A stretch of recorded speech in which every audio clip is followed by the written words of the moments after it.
მოგესალმებით, მეგობრებო, გილოცავთ ახალ წელს, ბედობას და გისურვებთ საუკეთესოს. ახალი წლის დღეებთან ერთად შემოგთავაზებთ ახალ თემებს.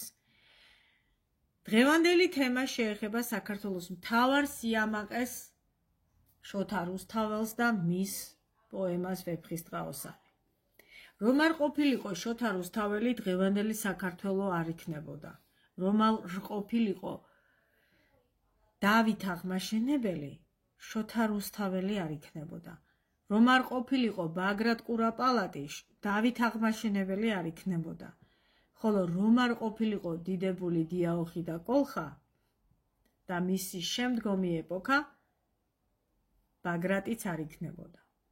აი ასე ჯაჭურად არის დაკავშირებული ჩვენი დღევანდელი ყოფა და ჩვენი მომავალი იმ წარსულთან, რომლითაც უნდა ვიამაყოთ. რა ვიცით ჩვენ ვეფხისტყაოსანზე? ვეფხისტყაოსანი სავარაუდოდ შექმნილია 1199-1207 წლებში. ხოლო ვეფხისტყაოსნის ავტორი სავარაუდოდ მიჩნეულია უნდა დაბადებულიყო 1160 ან 1165 წლებში. მისი წარმომავლობის შესახებ ზუსტი წერილობითი ან სხვა სახის ისტორიული წყაროები არ გაგვაჩნია.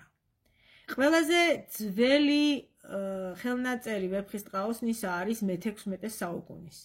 დღეისათვის 160-მდე ხელნაწერი გვაქვს. ამ ხელნაწერებში გამოვლინდა ის, რომ ნაყალბევი ჩანართები, ანუ გადაკეთებული სტრიქონები ბევრი ყოფილა, რომელიც ალბათ გადაწერის პროცესში, ესე ვთქვათ, უნდა შექმნილიყო. რუსთველოლოგებმა დააზუსტეს მეტად მიახლოებული ტექსტი ორიგინალთან, რომელია და რომელია ნაყალბევი, რომლებიც დღეისათვის ეგრეთ წოდებულ გაგრძელების სახით არის ცნობილი. ბეჭდური პირველი წიგნის სახით გამოცემა ვეფხისტყაოსნის დაკავშირებულია 1712 წელთან, როცა ვახტანგ მე-6-ემ პირველად დაბეჭდა ვეფხისტყაოსანი. ეს მნიშვნელოვანი მოვლენაა საქართველოს ისტორიისთვის. რაც შეეხება თვითონ შოთა რუსთაველის წარმომავლობას, გამოთქვამი მოსაზრებას, რომ ის უნდა ყოფილიყო ჰერეთის ან მესხეთის რუსთავის მფლობელი და შესაძლოა ამას უკავშირდება მისი ზედსახელი რუსთაველი, მაგრამ დოკუმენტურად ჩვენთვის ზუსტად არის ცნობილი, რომ შოთა რუსთაველი იყო სამეფო კარის მეჭურჭლე თუ ხუცესი, რომლის, ესე ვთქვათ, სამსახურეობრივი თუ სასულიერო საქმიანობიდან გამომდინარე, მისი ცხოვრების უკანასკნელი წლები იყო დაკავშირებული იერუსალიმის ქართული ჯვრის მონასტრის შეკეთებასთან. მან შეაკეთა და მოახატვინა ამ ჯვრის, ესე ვთქვათ, მონასტრის სვეტები და სწორედ ამ დამსახურების აღსანიშნავად მონასტრის სააღაპე წიგნში შეიტანეს მისი სახელი. ხოლო ერთ-ერთ სვეტზე, რომელიც მან შეაკეთა, მისი ფრესკა გამოსახული არის მაქსიმე აღსარებლისა და იოანე დამასკელის გამოსახულებებს შორის. ამაზე მეტი ზუსტი ინფორმაცია, რომლის თქმაც ჩვენ შოთა რუსთაველზე შეგვიძლია, არ გაგვაჩნია. მაგრამ ის ფაქტი, რომ თვითონ საისტორიო წყაროებში შოთა რუსთაველზე არაფერი ისმის, არსად არაფერია მითითებული მე-12 საუკუნიდან აგერ ბოლო პერიოდამდე და თვითონ ხელნაწერის სახითაც ვეფხისტყაოსანი მე-16 საუკუნემდე არ გაგვაჩნია, ეს იმაზე მეტყველებს, რომ თვითონ შოთა რუსთაველი იყო აკრძალული, მისი ხსენება იყო აკრძალული, მით უმეტეს წერილობით წყაროებში და თვითონ ნაწარმოებიც იყო აკრძალული. რაც შეეხება სხვა მოსაზრებებს, ახლა უნდა გითხრათ, რომ არსებობს ასეთი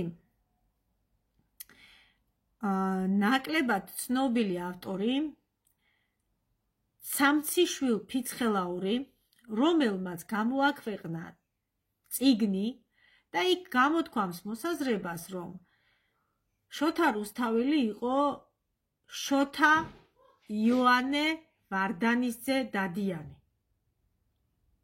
რას ეფუძნება ეს მოსაზრება. როგორც გაირკვა 1937 წელს შოთა რუსთაველის საიუბილეო თარიღთან დაკავშირებით საბჭოთა საქართველოს ხელისუფლების მიერ ჩატარდა არაერთი ღონისძიება. ამ ღონისძიებებში ერთ-ერთ გამოფენაზე გამოფენილი იყო რამდენიმე ფრესკა, მათ შორის გელათის მონასტრის ერთ-ერთ კედელზე არსებული ფრესკა, რომელზეც არის მითითებული შოთა იოანე ვარდანისძე, კათალიკოს პატრიარქი 1205-დან 8 წლამდე მოღვაწეობის პერიოდი. მეორე ფრესკა ასევე არის მითითებული შოთა იოანე ვარდანისძე დადიანი და ასევე ზუგდიდის ტერიტორიაზე ხვნის პროცესში გლეხების მიერ აღმოჩენილი იქნა შოთა რუსთაველის შუშის ქანდაკების თავი, რომელიც გამოფენილი იყო ამ ღონისძიებაზე, რომელიც დღემდე გამქრალია. ანუ ეს ექსპონატი ჩამოიტანეს თბილისში ამ გამოფენაზე გამოსაფენად და შემდეგ მისი ასავალ-დასავალი უცნობია. ის ფაქტი, რომ თვითონ შოთა რუსთაველის შესახებ არანაირი ჩანაწერები არ მოგვეპოვება საქართველოს ტერიტორიაზე, არც ფრესკა, არც სხვა სახის ინფორმაცია, ერთადერთი ჩანაწერი და ფრესკა არის იერუსალიმში შემთხვევით აღმოჩენილი და ის ფაქტიც, რომ 1937 წელს ეს გამოფენა მართლაც იყო, აქ მართლაც იყო გამოფენილი ეს ექსპონატები, რომლის შესახებ შემდგომ არანაირი ხსენება არ არის და ის ფაქტიც, რომ ოფიციალური ისტორიოგრაფია და სერიოზული ნაშრომები, კვლევები ამ საკითხზე, თუნდაც უსაფუძვლო მოსაზრებაზე არ არსებობს, უკვე ბადებს იმეჭვს, რომ მართლაც შეგნებულად ხომ არ არის დაფარული ინფორმაცია, მართლაც ვინმეს ხომ არ აინტერესებს, რომ მიიჩქმალოს შოთა რუსთაველის ვინაობა, მართლაც დადიანი ხომ არ იყო შოთა რუსთაველი. დღევანდელი ვიდეო არ არის მტკიცებითი ფორმის, რა თქმა უნდა, მე არ გამაჩნია მისი კვალიფიკაცია და უფლება, რომ რაღაცა ვამტკიცოთ, ვინაიდან